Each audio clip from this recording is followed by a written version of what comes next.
a full-length historical novel, The Tale of the Kearsarge Swindle, approximately 80,000+ words. Prologue. The Eye of the Storm. New York, 1873. The sea takes everything eventually, Mr. Clark, even a man's honor.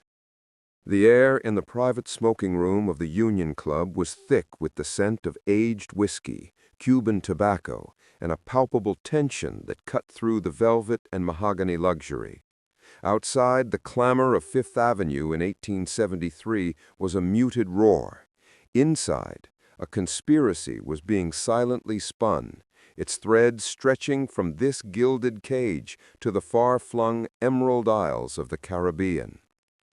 Commodore Franklin "Frank" Clark, an impeccably dressed man whose crisp white mustache and naval bearing belied the nervous sweat forming on his palms, took another sip of his rye. He faced Admiral Montgomery "Monty" Thorne, a man whose reputation was as unassailable as the stone foundation of the building they occupied. Thorne was a Civil War hero, a figurehead of the victorious Union Navy, and a man universally respected. His eyes, however, were not the open, honest blue of a patriot. They were cold, calculating chips of Arctic ice. 80,000 tons of premium anthracite, Admiral.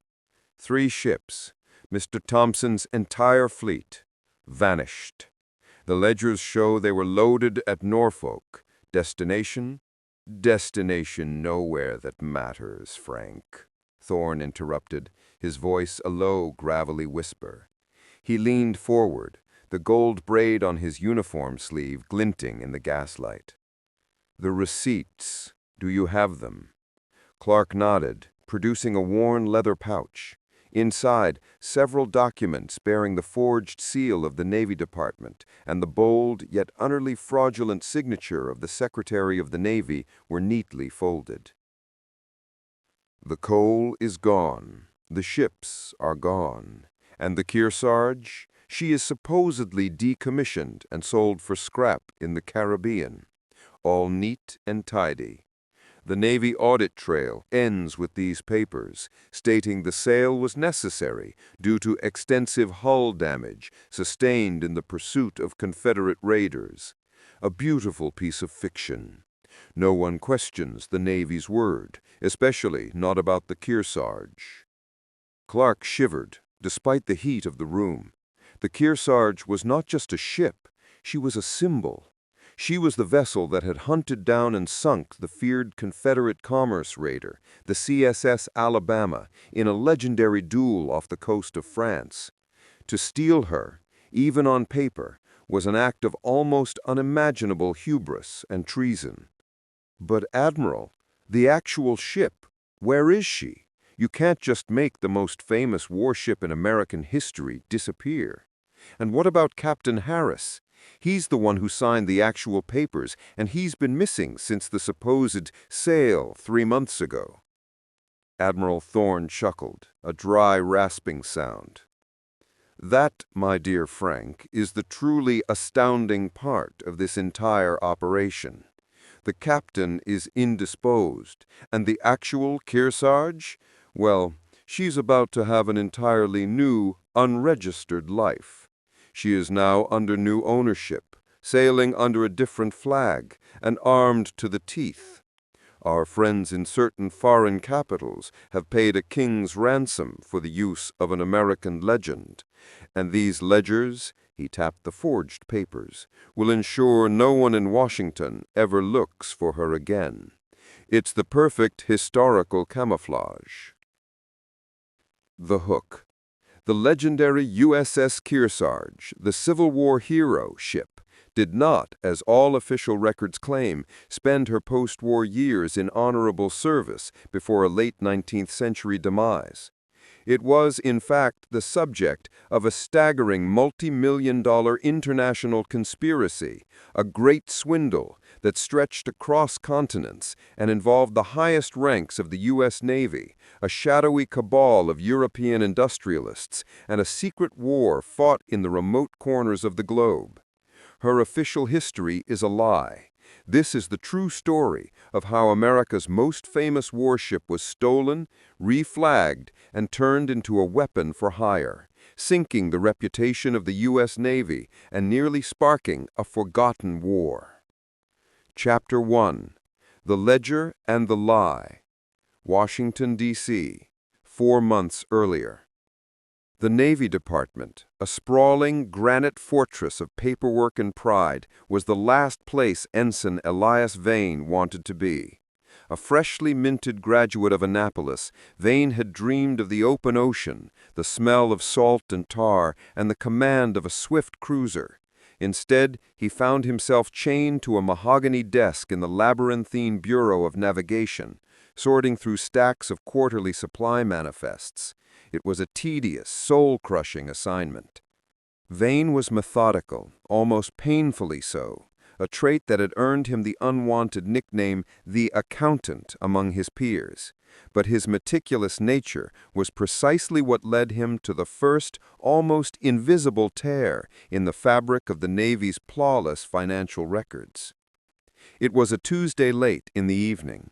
The gas lamps in the office cast long, flickering shadows, and the only sound was the scratching of Vane's pen and the distant, mournful whistle of a train. He was reviewing the supply ledger for the North Atlantic Squadron, cross-referencing coal requisitions with actual ship movements. His pen paused over 2 consecutive entries. Entry 4412, USS Canandaigua. Requisition, 1,500 tons. Destination, Key West. Status, approved. Entry 4413, USS Kearsarge. Requisition, 0 tons. Destination, Decommissioning Yard, Puerto Rico. Status, approved. 0 tons. He frowned. The Kearsarge, a formidable steam boiler, was a coal burner. Even in transit to a decommissioning yard, she would require at least a few hundred tons to get there. He flipped back to the quarterly ship status report for the Kearsarge. It stated, in bold typeface, Status, In Service Caribbean Patrol. Note, extensive boiler and hull repairs required. Ordered to Puerto Rico for deactivation and potential sale. A ship ordered for decommissioning is not in service, but the real anomaly was the coal. He dug deeper, pulling the previous quarter's requisitions. For every month the Kearsarge was listed as active, she had a supply requisition of 700 to 1,000 tons. He followed the paper trail backwards, searching the requisitions for the fleet tender assigned to the Kearsarge region. And there, buried 4 pages later, was the truly perplexing detail. Entry 4490, Fleet Tender Achilles. Requisition, 10,000 tons of superior Cardiff anthracite. Destination, Emergency Naval Depot, unmarked location. Note, special authorization granted by Admiral Thorne. 10,000 tons of premium coal, enough to power the entire North Atlantic Squadron for weeks, shipped to an unmarked location and authorized by Admiral Thorne, a man known for his rigid adherence to protocol. It was a small error, a blip on an ocean of paper, but Vane's gut clenched with a certainty that had nothing to do with numbers. The Kearsarge was supposed to be decommissioned, yet someone was secretly shipping 10,000 tons of coal to a phantom depot under the authority of a celebrated admiral. Something was desperately wrong with the history of the USS Kearsarge, and Elias Vane, the junior ensign trapped in the depths of the Navy's bureaucracy, had accidentally stumbled upon the key to a conspiracy that the most powerful men in America were prepared to kill to keep secret. He carefully copied the 4 critical entries onto a separate sheet of paper, folded it, and tucked it into the lining of his boot. The vast, empty office suddenly felt very small, and the silence seemed to press down on him, listening. The hunt for the ghost ship had begun. This opening section is approximately 1,200 words, establishing the central conflict, the historical context, and the hook for a novel-length work. The full story would proceed with Elias Vane's investigation, the discovery of the fraudulent sale documents, the pursuit of the stolen Kearsarge across the Atlantic, the involvement of European powers, perhaps Spain or the Ottoman Empire, who might purchase a powerful warship secretly, naval battles, and the final confrontation that reveals the true extent of Admiral Thorne's betrayal. Would you like me to continue writing the next chapter, detailing Ensign Vane's initial, dangerous attempts to gather more evidence against Admiral Thorne? The sea takes everything eventually, Mr. Clark, even a man's honor.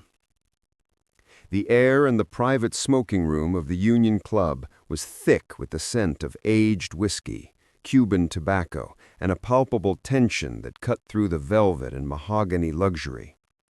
Outside, the clamor of Fifth Avenue in 1873 was a muted roar. Inside, a conspiracy was being silently spun, its threads stretching from this gilded cage to the far-flung Emerald Isles of the Caribbean. Commodore Franklin Clark, an impeccably dressed man whose crisp white mustache and naval bearing belied the nervous sweat forming on his palms, took another sip of his rye. He faced Admiral Montgomery "Monty" Thorne, a man whose reputation was as unassailable as the stone foundation of the building they occupied. Thorne was a Civil War hero, a figurehead of the victorious Union Navy, and a man universally respected.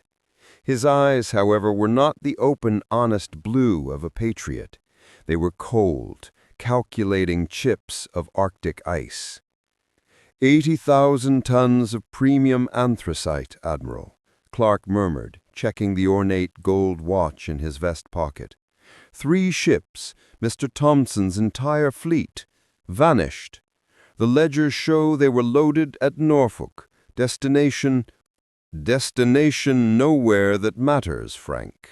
Thorne interrupted, his voice a low, gravelly whisper.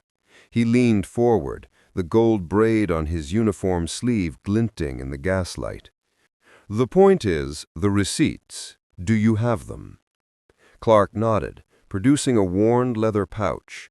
Inside, several documents bearing the forged seal of the Navy Department and the bold, yet utterly fraudulent signature of the Secretary of the Navy were neatly folded. These papers accounted for the transfer of the coal, the ships, and, more astonishingly, the purported purchase of the now legendary Civil War sloop of war, the USS Kearsarge. The coal is gone, the ships are gone, and the Kearsarge, she supposedly decommissioned and sold for scrap in the Caribbean, Thorne said, a ghost of a smile touching his lips. All neat and tidy. The Navy audit trail ends with these papers, stating the sale was necessary due to extensive hull damage sustained in the pursuit of Confederate raiders. A beautiful piece of fiction. No one questions the Navy's word, especially not about the Kearsarge. Clark shivered, despite the heat of the room. The Kearsarge was not just a ship, she was a symbol. She was the vessel that had hunted down and sunk the feared Confederate commerce raider, the CSS Alabama, in a legendary duel off the coast of France. To steal her, even on paper, was an act of almost unimaginable hubris and treason. But, Admiral, the actual ship, where is she? You can't just make the most famous warship in American history disappear. And what about Captain Harris? He's the one who signed the actual papers, and he's been missing since the supposed sale 3 months ago. Admiral Thorne chuckled, a dry, rasping sound. That, my dear Frank, is the truly astounding part of this entire operation. The captain is indisposed, and the actual Kearsarge, well, she is about to have an entirely new, unregistered life. She is now under new ownership, sailing under a different flag and armed to the teeth. Our friends in certain foreign capitals have paid a king's ransom for the use of an American legend, and these ledgers," he tapped the forged papers, "will ensure no one in Washington ever looks for her again. It's the perfect historical camouflage." The hook, the lie of the ledger. The legendary USS Kearsarge, the Civil War hero ship, did not, as all official records claim, spend her post-war years in honorable service before a late 19th century demise. She was, in fact, the subject of a staggering, multi-million-dollar international conspiracy, a great swindle, that stretched across continents and involved the highest ranks of the U.S. Navy, a shadowy cabal of European industrialists, and a secret war fought in the remote corners of the globe. Her official history is a lie. This is the true story of how America's most famous warship was stolen, reflagged, and turned into a weapon for hire, sinking the reputation of the U.S. Navy and nearly sparking a forgotten war. Chapter 1. The Ledger and the Lie.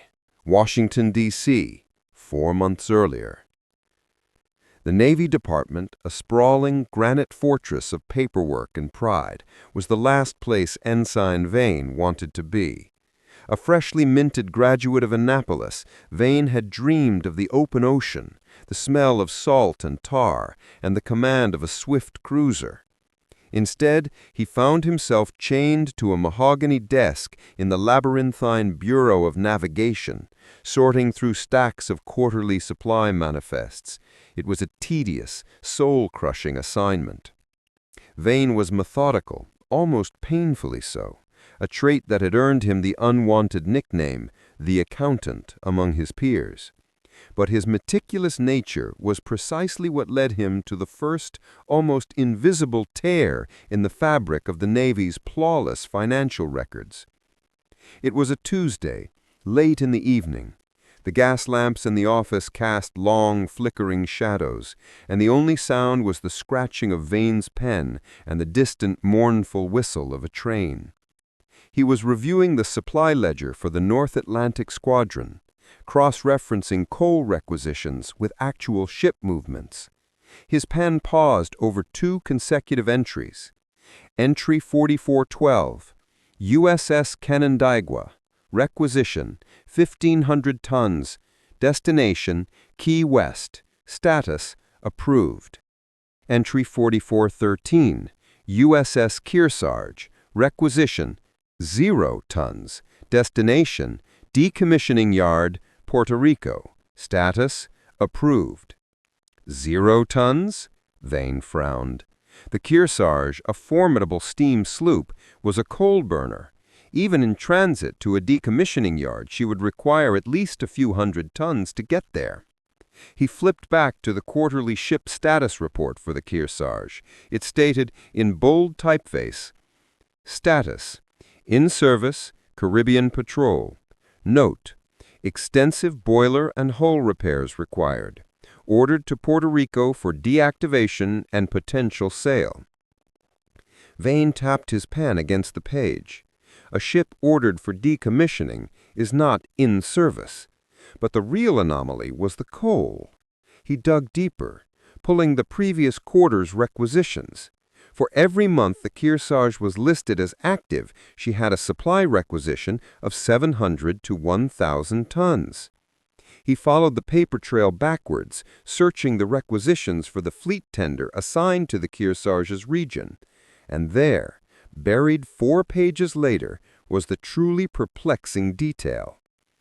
Entry 4490, fleet tender Achilles, requisition, 10,000 tons of superior Cardiff anthracite.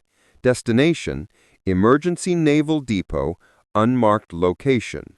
Note, special authorization granted by Admiral Thorne. 10,000 tons of premium coal, enough to power the entire North Atlantic Squadron for weeks, shipped to an unmarked location and authorized by Admiral Thorne, a man known for his rigid adherence to protocol. It was a small error, a blip on an ocean of paper, but Vane's gut clenched with a certainty that had nothing to do with numbers. The Kearsarge was supposed to be decommissioned, yet someone was secretly shipping 10,000 tons of coal to a phantom depot under the authority of a celebrated admiral. Something was desperately wrong with the history of the USS Kearsarge. The historical facts were clear. The ship was still active, officially, but unofficially it was being scrubbed from the books. The Navy's own documents were conflicting, a glaring omission of fact designed to mask a grand deception. The man who had faced down Confederate cannons, who was praised by Lincoln and Grant, Admiral Thorne, was now the prime suspect in a massive swindle. Elias Vane, the junior ensign trapped in the depths of the Navy's bureaucracy, had accidentally stumbled upon the key to a conspiracy that the most powerful men in America were prepared to kill to keep secret. He carefully copied the 4 critical entries onto a separate sheet of paper, folded it, and tucked it into the lining of his boot. The vast, empty office suddenly felt very small, and the silence seemed to press down on him, listening. The hunt for the ghost ship and the Admiral's secret had begun. The scent of dust, decaying parchment, and old whale oil lamps clung to Ensign Elias Vane like a second skin. It was 3 mornings after his discovery, and he was deep within the Navy Department archives, a vast, low-ceilinged chamber that housed the official, tangible history of the United States Navy. He had fabricated an excuse about a long-term study of logistics during the post-war decommissioning phase, a request so tediously specific it had instantly bored the chief archivist into granting him unlimited access. Vane wasn't looking for the big picture. He was hunting for the small, telling errors, the logistical fingerprints of the great swindle. He started by tracking the official crew movements of the USS Kearsarge over the past 6 months, cross-referencing 3 separate documents: the ship's muster rolls, the paymaster's vouchers, and the discharge logs. He found the first chilling inconsistency almost immediately. According to the official muster roll of January 1873, the Kearsarge had a complement of 165 officers and men. Yet the discharge logs recorded 147 men being processed through the Puerto Rico Naval Yard between February and March, all marked with the official code, "Vessels sold, decommissioned." 147, whispered Vane, tapping his pencil against the roster. Where are the missing 18? He turned to the paymaster's vouchers. Every seaman discharged was due 3 months of severance pay, plus travel back to a U.S. port. The vouchers for the 147 discharged men were all there, meticulously signed and filed. But for the remaining 18, including Captain Thomas Harris, the Kearsarge's commander, and 2 senior engineers, there were no corresponding discharge papers. Instead, Vane found a separate, heavily redacted entry in a ledger titled Special Contingency Pay, Gulf and Caribbean Detachment. The entry simply read, 18 individuals, pay grade, variable, status, ongoing detachment, authorization, AT. AT, Vane realized, with a sickening lurch, stood for Admiral Thorne. They hadn't been discharged. They were still being paid.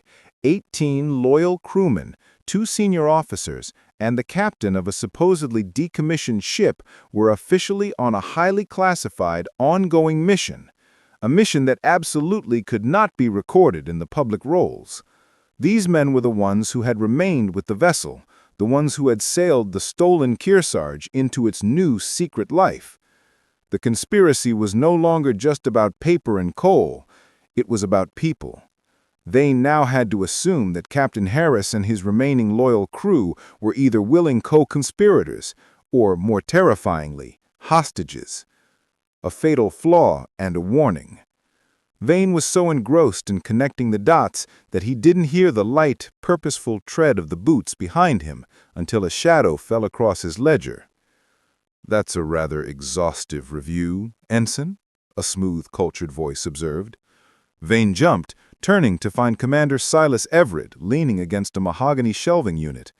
Everett was known around the department as Admiral Thorne's efficient, silent executive assistant, a man who saw everything and spoke nothing. He was impeccably dressed, and his gaze was sharp, dissecting. "Commander Everett," Vane stammered, quickly closing the ledger. "Just reviewing logistics, sir. The cost-effectiveness of decommissioning a Saratoga-class sloop of war is quite involved." Everett didn't move, nor did his expression change. "The Kearsarge is an old ghost, Ensign, an icon of a bygone war, now just scrap iron and timber. You are wasting your considerable talents analyzing her departure. The future of the Navy lies in the new steel-hulled cruisers, not in these paper relics." Vane forced a casual shrug. "I suppose you're right, sir. Just a point of historical curiosity." "Curiosity," Everett repeated, the word hanging in the stale air like smoke. He pushed off the shelf and approached Vane's desk, placing a hand on the old logbook Vane had been consulting. "The Navy Department values competence, Ensign, but it rewards discretion. Discretion about its finances, discretion about its movements, and discretion about the reputations of its heroes." He met Vane's eyes, and the warning was unmistakable, sharp as a cutlass. It would be a pity if a promising young career were to be derailed by an overabundance of unauthorized curiosity into matters deemed disclosed. Go home, Ensign, get some rest, and let sleeping ships lie. Everett then turned and walked away, his departure as silent and unsettling as his arrival. Vane watched the commander's back until he disappeared down the marble corridor. His heart hammered against his ribs. He had been seen. He had been warned. The men behind the swindle knew he was close, and they were watching him now. He didn't go home. He went to the nearest telegraph office, realizing he couldn't trust any of the Navy's internal communications. He needed an ally outside the system, someone who could operate in the shadows where Thorne's influence couldn't reach. He thought of the only person he knew with the courage, intelligence, and lack of connection to the official Navy hierarchy, Eleanor Nell Vance, a brilliant investigative journalist in Boston who had previously exposed a smaller government land fraud. He wrote a single urgent telegram, sealing his fate and plunging him headfirst into the conspiracy. To N. Vance, Boston Press. Subject, Kearsarge. Message, official history is a fabrication. Ship is sailing. 18 men missing. Need to meet. Danger immediate. The clock was ticking. Elias Vane was no longer an ensign reviewing ledgers. He was a detective in a historical cover-up, and the men he was hunting held the power of the entire U.S. Navy. Ensign Elias Vane didn't need to be told twice. Commander Everett's quiet threat echoed in the silent, ornate hall of the telegraph office. The moment the message to Nell Vance was dispatched, Vane knew he was no longer a loyal officer. He was a traitor in the eyes of the corrupt naval command, a fugitive running from one of the most powerful men in the U.S. government. His mind worked with the chilling clarity of a man facing a firing squad. Admiral Thorne's influence was absolute within the Navy Department, the city's police, and even the train stations. All points of exit would be watched. If he tried to buy a ticket, his name would be flagged. Vane quickly discarded his uniform. He stopped at a common tailor near the Navy Yard and traded his officer's dress coat and cap for a nondescript dark woolen suit and a sturdy wide-brimmed civilian hat, the simple, respectable disguise of a traveling salesman or a minor clerk. He kept only the two most vital things: the small folded paper containing the 4 critical ledger entries and the single gold half-eagle coin his father had given him. His escape plan was not complex, but it relied on speed and audacity. The midnight train. Instead of the heavily monitored Baltimore and Ohio Railroad station, the main artery north to Philadelphia and New York, Vane risked the smaller, less used Alexandria ferry and rail line that crossed the Potomac into Virginia before looping back north via an inland route. It was longer, slower, and far more obscure. He paid a grimy dock worker $5 to row him across the river in the pre-dawn darkness, landing on a muddy Virginia bank. From there, he walked 2 miles inland until he reached a desolate flag stop.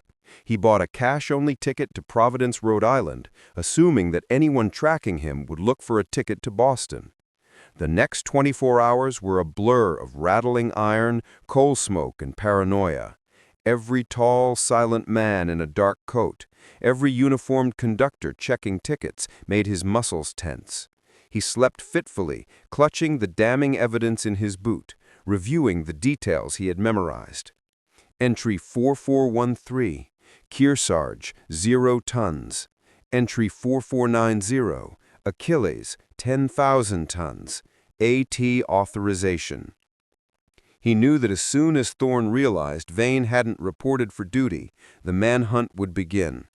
Thorne wouldn't just use the Navy, he would employ his vast web of powerful private contacts, bankers, railway magnates, and perhaps even criminal elements who had a stake in keeping the Kearsarge swindle secret.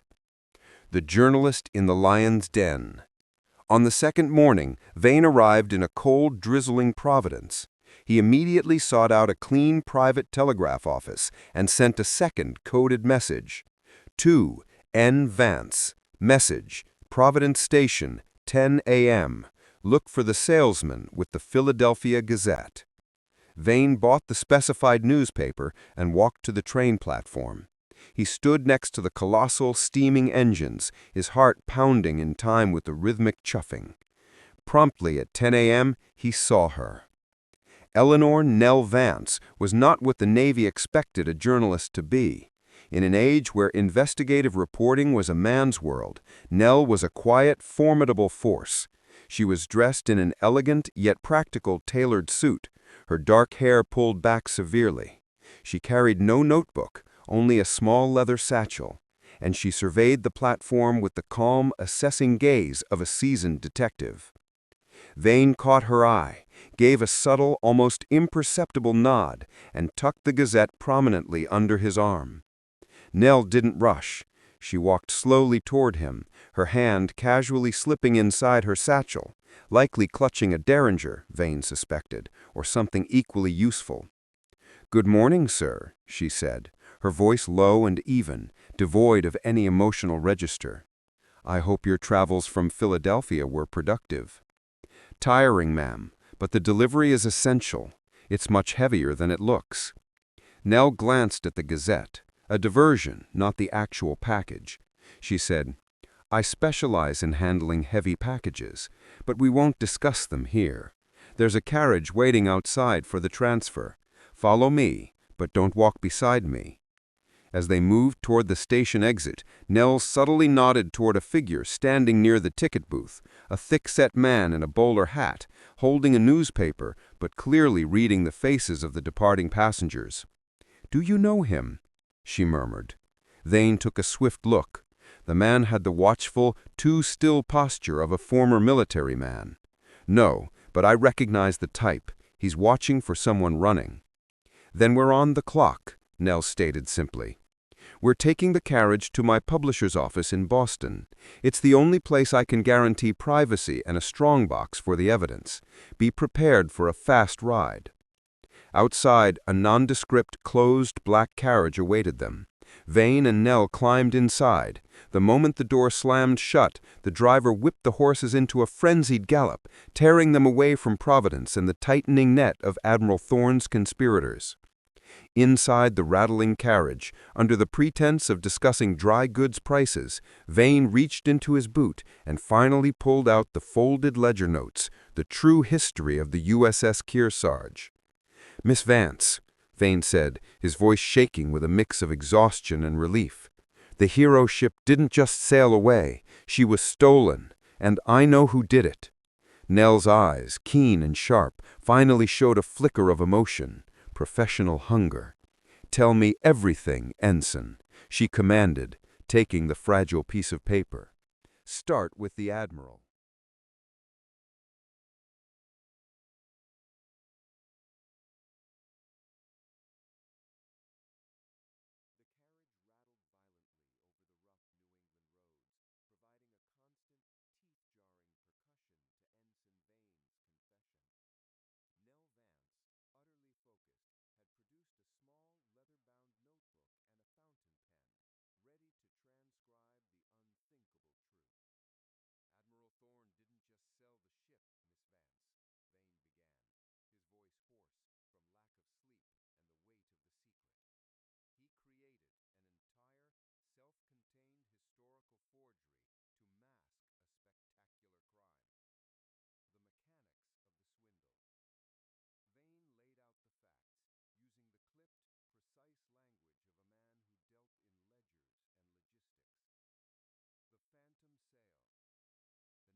was in excellent working order.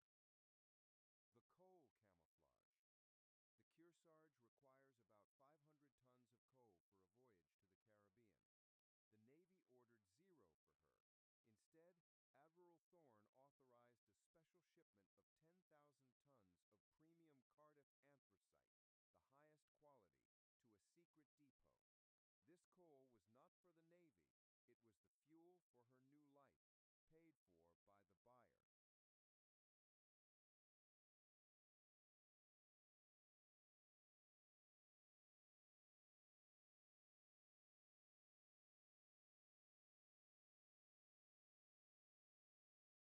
to a secret depot. This coal was not for the Navy, it was the fuel for her new life, paid for by the buyer.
Boston provided Nell Vance with the resources Vane lacked: a network of confidential contacts, a plausible cover story, and a small but capable intelligence budget. Within 24 hours, she had narrowed the search for Eliza Harris to 3 primary institutions in New England, all specializing in the affluent treatment of tuberculosis and nervous exhaustion. The most promising was the Windsor Sanatorium, a sprawling estate nestled in the coastal hills of southern Maine, known for its extreme discretion and powerful benefactors, the very qualities Admiral Thorne would seek in a prison sanctuary. "Thorne is a meticulous man, Ensign," explained Nell to Vane as they traveled north via a rented buggy, avoiding the main rail lines. "He wouldn't leave Eliza entirely alone. She is both his insurance and his vulnerability. He would have a watchman, an agent in place, disguised as staff or a visiting relative, reporting every word she speaks." Infiltrating Windsor. Nell's plan was simple and risky. She would go in as an undercover reporter, posing as a wealthy, concerned niece visiting a fictional, ailing aunt. Vane, his face clean-shaven and his manner adopting the weary arrogance of a shipping clerk, would pose as her carriage driver, providing an observation post. The Windsor Sanatorium was an imposing, Gothic structure of dark stone and ivy, set far back from the road. The air was clean, scented with pine and the sharp tang of the sea. Nell made her entrance first, demanding to see the head matron with an air of entitled annoyance. Vane, meanwhile, was directed to the stables.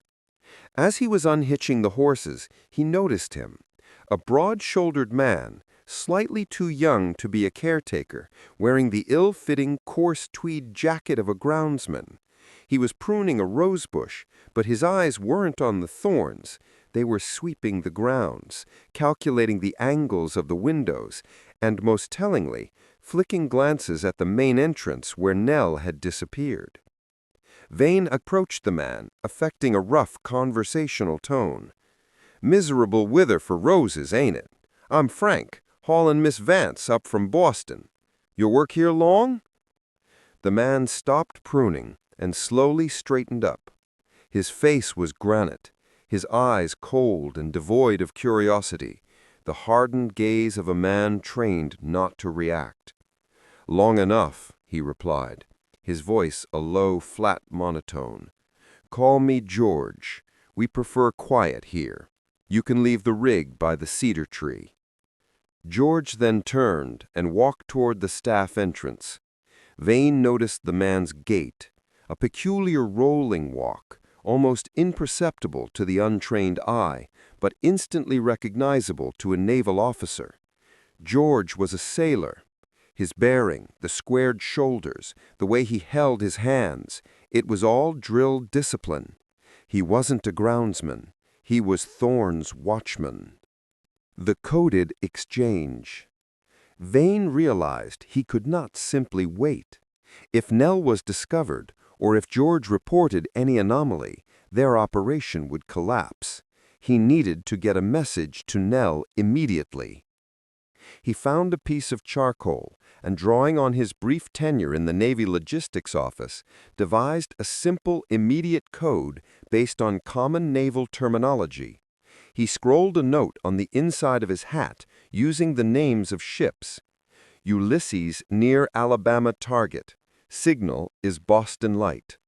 Ulysses equals Watchman or George. Alabama equals Eliza Harris. Boston Light equals Danger or Abort.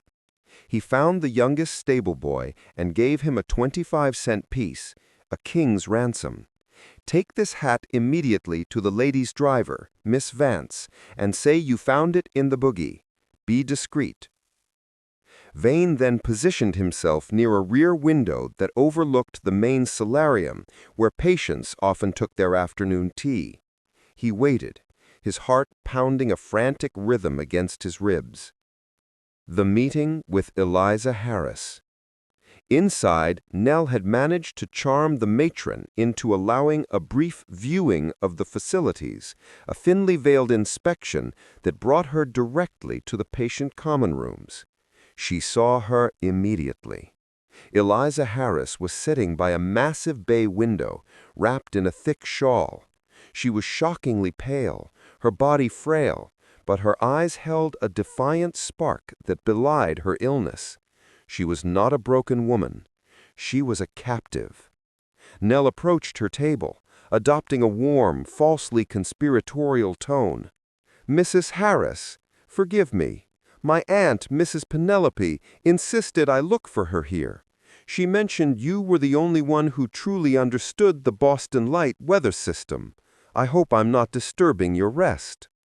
Eliza Harris's fragile composure snapped. She recognized the code. Boston Light was the signal, a danger sign. Her eyes flashed up to meet Nell's, a silent question passing between them. Nell leaned closer, pretending to adjust a loose thread on Eliza's shawl. She whispered, "I have news of your husband, Captain Harris. We know about the Kearsarge." Just then, a matron approached with a tray. "Mrs. Harris, dear, your medication. And Miss Vance, your driver is outside and seems to be looking for his hat." Nell took the hat and read the charcoal message inside. "Ulysses near Alabama target. Signal is Boston Light." Nell's blood ran cold. George, the groundsman, he was watching her. Thorns got her locked down tight. "Thank you, matron," Nell said, calmly, rising. She placed her hand briefly on Eliza Harris's shawl. "Mrs. Harris, I hope your condition improves. Tell Penelope that the captain's voyage is proving longer than expected. We will send another delivery soon." The message was subtle. "Your husband is alive, but far away. We will return." Eliza Harris, tears brimming, simply nodded, clutching the shawl around her neck. Nell swiftly left the solarium, walking with forced composure until she met Vane outside. "He's here," Nell hissed, pulling Vane to the buggy. "A man named George, posing as a groundsman. He's a former Navy man. He was watching her. Thorns got her locked down tight." "She's alive then," Vane said, relief and terror warring in his voice. "And she knows the code. What next?" Nell jumped into the buggy, Vane following. As they pulled away, Nell glanced back. George, the watchman, stood by the rose bushes, his face impassive, watching them go. "We have confirmation," Nell declared, taking the reins. "The captain is alive and Eliza is his hostage. Now we go to the shipping register in London. That $2.5 million sale had to have registered somewhere. If we can find the Kearsarge's new flag and new name, we can find out who is paying Thorn and why they need a warship of her caliber so urgently." The journey across the Atlantic was agonizing. Disguised as a wealthy American gentleman traveling with his shrewd secretary, Nell Vance arranged passage on a swift packet steamer sailing from Halifax to Liverpool. Elias Vane, stripped of his uniform and his identity, felt the isolation acutely, constantly scanning the faces of his fellow passengers for Thorn's agents. "They won't look for a civilian Vane," Nell assured him one foggy evening on deck. "They're hunting a junior ensign. We are looking for the financial signature, the source of the $2.5 million. That money didn't come from a back-alley deal. It came from a major European capital.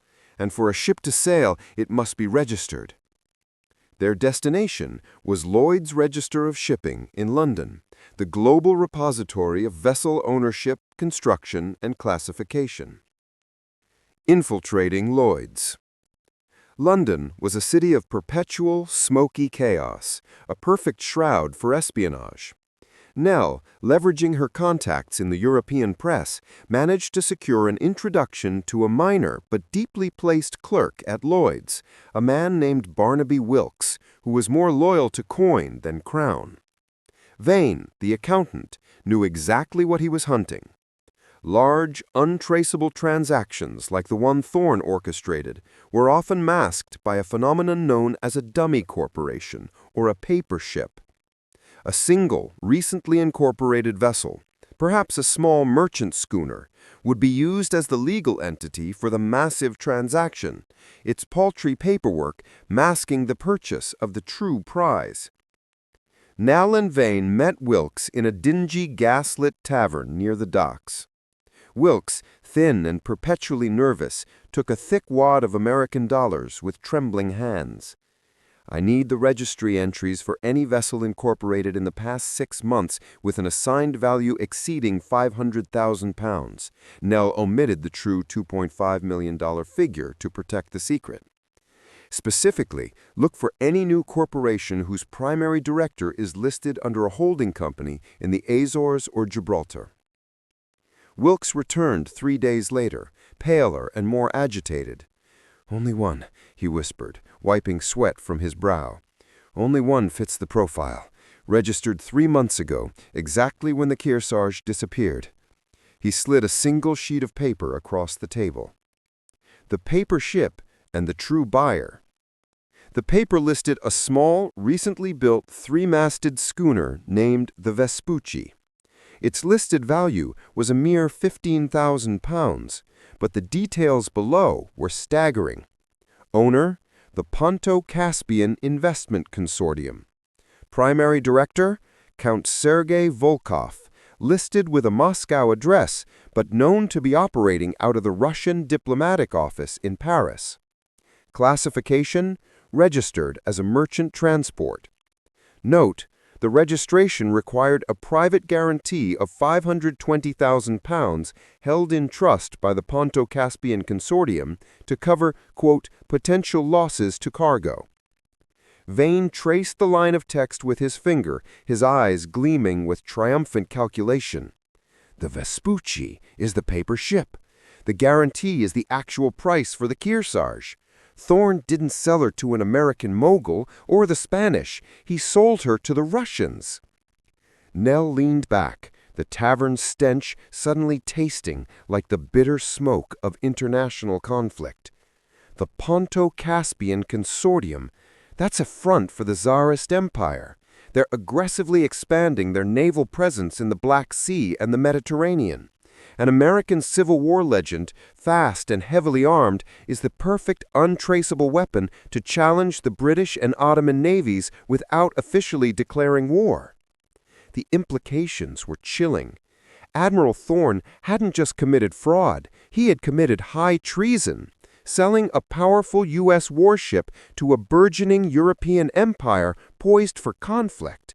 The stolen Kearsarge, likely renamed and reflagged, was now the catalyst for a potential global conflict. The interception. "We have the buyer, Vane," Nell said, her voice shaking slightly with the magnitude of the discovery. "We need to get this to the Secretary of State immediately." Before Vane could reply, the tavern door crashed open. 2 burly men in heavy dark coats and bowler hats, not Thorne's clean-cut Navy men, but rougher, professional enforcers, stormed inside. They moved with a chilling, synchronized efficiency. "Ensign Elias Vane, you are under arrest by order of the London Constabulary," the lead man roared, drawing a heavy truncheon. "They're not constabulary, Vane," Vane shouted, pushing Nell under the table. "They're private agents. Thorne must have used his international contacts." Vane grabbed a heavy pewter mug and hurled it at the nearest gas lamp, plunging the immediate corner of the tavern into darkness. As chaos erupted, Vane seized Nell's satchel. "Paris!" Vane yelled over the shouts. "The Russian director Volkov is in Paris. We have to get to him before Thorne realizes we know the identity of his client." They scrambled through the tavern's narrow back door, slipping into a grimy alleyway. The roar of the London crowd swallowed the sounds of pursuit. They had survived their first encounter with Thorne's international reach, but the next step would take them into the heart of the conspiracy, the diplomatic sphere of Imperial Russia. The escape from London was frantic. Vane and Nell crossed the channel on a cramped, foul-smelling freighter, landing at Le Havre and immediately boarding the earliest train for Paris. The closer they got to the heart of European diplomacy, the more Vane felt the sheer scale of Admiral Thorne's betrayal, an act of treason that spanned oceans and empires. Thorne sold the Kearsarge to the Russians for a simple purpose, Vane, Nell theorized as the train rattled through the French countryside. To shift the balance of power. The ship isn't meant to attack the U.S., it's meant to provoke a conflict in the eastern Mediterranean, where Russia is challenging Great Britain and the Ottoman Empire. By using an American ship, they create chaos and plausible deniability. Then the ship isn't named Kearsarge or Vespucci anymore, Vane deduced, his mind racing. The Russians would rename her to reflect their own national identity, something to strike fear into the Turks and British. The Count's Masquerade. Count Sergei Volkov, the primary director of the Ponto-Caspian Investment Consortium, maintained a lavish residence in the exclusive 8th arrondissement of Paris, near the Russian embassy. Nell secured an introduction to his home using the boldest possible pretense, a society reporter from the Boston Inquirer seeking an exclusive interview on the future of transatlantic rail and maritime investment. Vane was left outside, posted in a small cafe across the street, watching the Count's grand mansion. Inside, Nell was ushered into a reception room adorned with heavy tapestries and Cossack artifacts. Count Volkov was a massive man with a booming wrath, dressed in the height of Parisian fashion, his fingers heavy with signet rings. He was the perfect caricature of a wealthy, cultured Russian noble and a master spy. "Ah, Miss Vance from Boston," he exclaimed, offering a glass of champagne. "Such a tedious topic, rail and investment. Let's discuss something more captivating, shall we? Perhaps the beauty of the naval architecture used by your glorious American Civil War fleet." Nell's mind sharpened. He was testing her, subtly confirming his knowledge of American naval assets. The Union Navy certainly produced impressive ships, Count, though most are being decommissioned now. Such a shame to see history scrapped. Volkov took a sip of his champagne, his eyes twinkling. "Indeed. But some ships, Miss Vance, are too legendary, too useful to be confined to a scrapyard. Their bones, as you say, are strong enough to carry a new, grander destiny." Nell pushed the advantage. "I heard a curious rumor, Count, that the Americans sold one of their famous sloops, the Kearsarge, I believe, to an unnamed party. Do you happen to know what destiny awaits such a vessel?" Volkov chuckled, a sound like grinding gravel. "Rumors, Miss Vance, are the currency of the ignorant. But I can tell you this, the vessel you speak of, if she existed, and if she were indeed purchased by a discreet, appreciative party, would be honored with a name that signifies her power and her mission." He paused, leaning close. "Imagine a ship that is an extension of our imperial power. Imagine the name, the Cesarevich, the son of Caesar, a vessel of tremendous strength and undeniable imperial ambition." The Cesarevich. Vane's suspicion was confirmed. The stolen Kearsarge was now the flagship of an aggressive Russian shadow operation. Nell pressed for the final, crucial detail. "A powerful ship needs a secure base, Count. If such a ship were sailing, where would she be awaiting her mission?" Volkov smiled, a cold, predatory flash. "Ah, the matter of staging. The most remote, least observed place in the world, Miss Vance. A place where the navies of the world rarely venture. A port in the eastern Mediterranean that has recently been acquired. A small harbor in the Cyclades, near the Turkish coast. A perfect secluded staging ground for a grand operation." A ticking clock. Nell had her answer. The USS Kearsarge, renamed the Tsarevich, was currently staged in a remote Greek port, preparing for a mission that could plunge Europe into war. As she rose to leave, Volkov's demeanor suddenly shifted. His casual charm vanished, replaced by the granite hardness Vane had seen in the watchman, George. "One final curious rumor, Miss Vance. I hear an American junior officer, an ensign, is nosing about the matter of the Kearsarge. A foolish boy named Vane.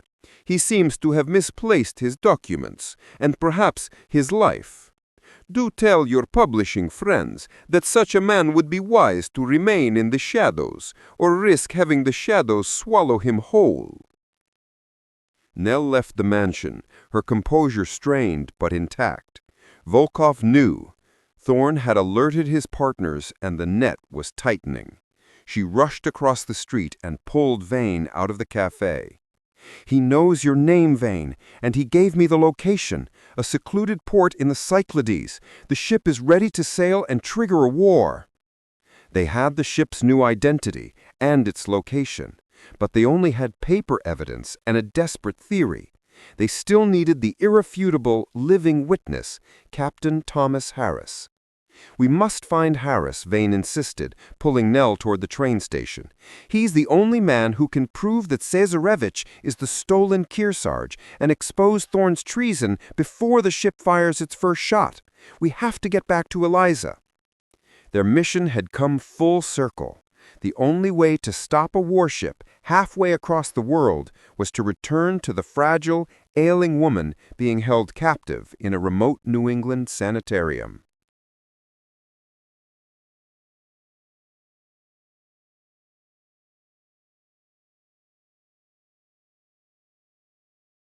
The return journey from Paris was fraught with urgency.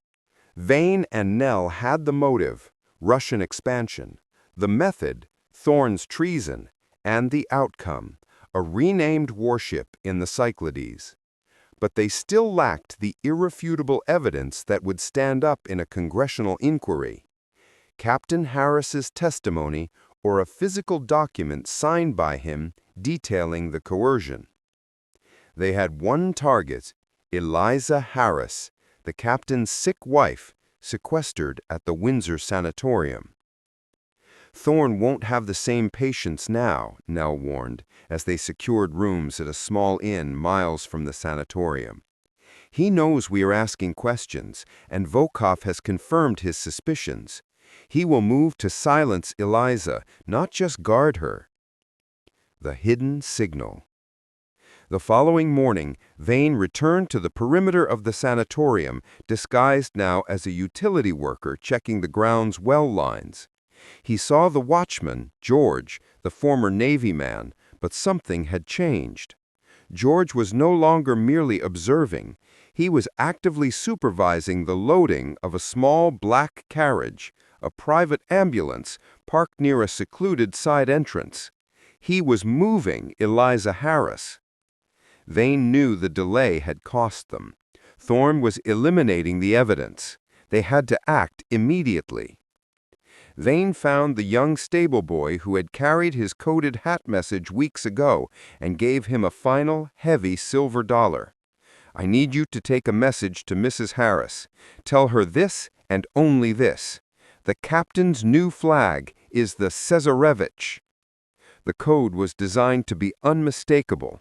Tsarevich, the stolen name, was the confirmation Eliza needed that Vane was a legitimate ally, not another one of Thorne's manipulative agents. The ambush. Meanwhile, Nell entered the main lobby, creating a distraction by staging a loud, frantic argument with the matron about her fictitious aunt's finances. She was loud, demanding, and utterly distracting.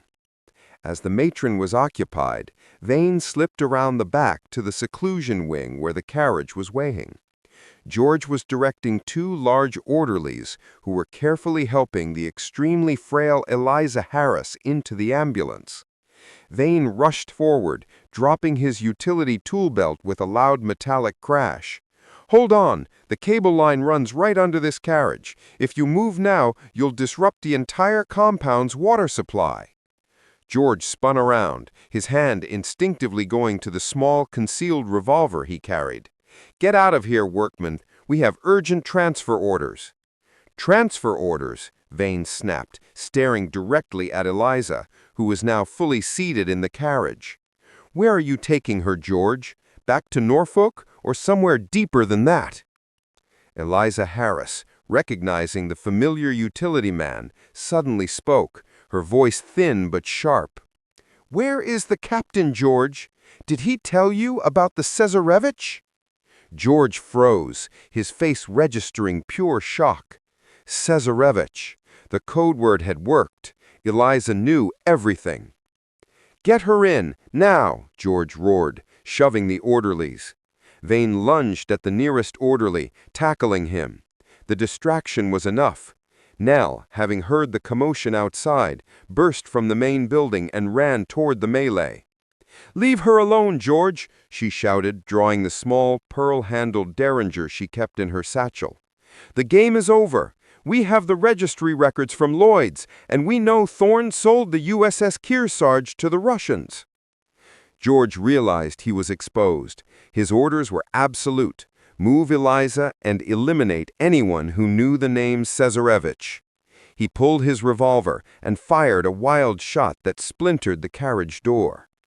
"You're going to hang for treason, Ensign!" he yelled, reloading. But Eliza Harris was ready. The mention of the name Cesarevich had given her the final courage. As George leveled the gun at Now, Eliza reached inside the folds of her shawl and produced a small silver locket, not a sentimental keepsake, but a master key to the entire operation. "It's here!" Eliza cried, throwing the locket toward Vane. "The truth! The captain hid it for me!" The locket skittered across the gravel. George, distracted by the thrown object, lunged for it. Vane intercepted him, driving his shoulder into the watchman's gut. The two men wrestled fiercely. Nell rushed to secure the locket, while the orderlies fled in terror. Vane managed to pin George, knocking the gun away. "Who has the captain, George? Where is Harris?" George spat blood onto the gravel. "He's gone. He's on the ship, but you won't live to see it, nor will she." Vane and Nell didn't wait. Nell helped the weak Eliza out of the ambulance and into their buggy.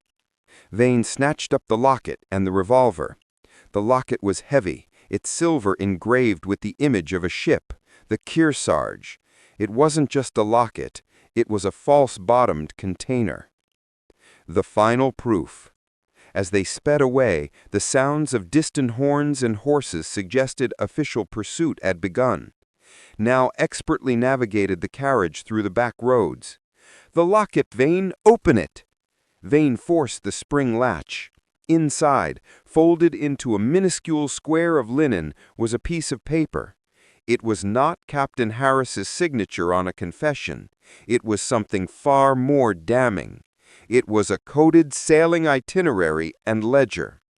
The itinerary, written in Harris's distinctive naval cipher, detailed the exact route the USS Kearsarge Cesarevich had taken, from Puerto Rico across the Atlantic to the Cyclades. But the most crucial element was a single line scrawled across the bottom, signed and dated by Captain Harris. Delivery confirmed to Ponto-Caspian agents in the Azores. Received orders for engagement against Ottoman patrol. My signature on the sale was obtained under duress by Admiral Thorne via the threat of financial ruin and termination of medical care for Eliza. May God forgive me. T.H. They had it.